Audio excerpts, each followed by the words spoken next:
He would talk about his challenges at his job and opportunities he had, and I would ask him how he made the decision, and his decision always seemed to come back to things that were going on in my life, or my sister's life, or my mom, and he would make decisions based on those things, which inevitably made, in a lot of cases, his life harder at work.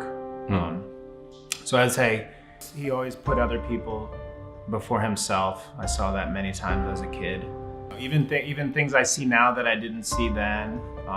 Like he was always the coach of my soccer team, and at the time, I maybe didn't appreciate that. I was just like, okay, my dad's coming. Yeah. But now that I have my own kids, I recognize the sacrifice that was, and also how meaningful it was for him to participate. Like, I think he took a lot out of that, and I didn't appreciate that as a kid.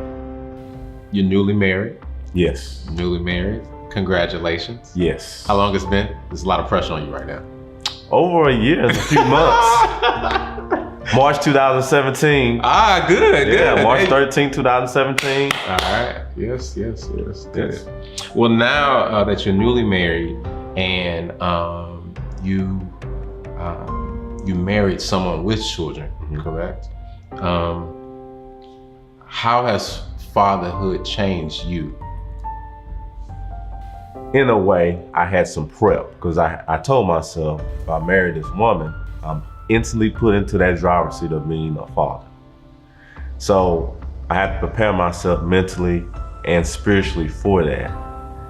Took a lot of prayer, talked with a few people, you of course, and some others. But I believe though I was ready for that endeavor. My dad had a lot to do with that, because by me watching him, I was able to grow throughout the years and be who I am now.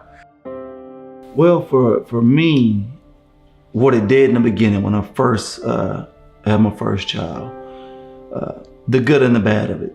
The good was I wasn't gonna miss anything. I was gonna be there for every single thing, no matter what. Any engagement or commitment that I was gonna make, they would know up front that if my child had something, I gotta be gone. I gotta be there, I gotta be on time. And that was a good thing, from a commitment standpoint, as dad, I wanna be there. And the bad thing was overcompensating. Always saying yes, always making sure that the child was happy, and not using that balance of parenting and understanding when it's time to say no, because you always want to be the fixer and make little one happy. Because when I wanted something and I couldn't get it, if I had dad, then dad would have got it for me. Yeah. Knowing that your father was a disciplinarian, how has that impacted how you raise your child? Part of my background is that I was raised in Nigeria. My parents are Nigerians, and the Nigerian society has a hierarchical system where people who are older than you have a certain air around them. You just don't interact with them. And so there were things that we couldn't discuss with my parents just because there's that certain level of boundary. So for me, raising my own kid now, I want to be cognizant that I don't create that boundary where my son or daughter doesn't feel comfortable enough to have a conversation. Rather than create a father-son hierarchy, I can create a father-son relationship. Even though he worked a lot, he always made time for us. It's overwhelming, because I still look back and ask myself, what would my father do at this moment? Or what kind of decision would he make? And a lot of times I would refer back to him.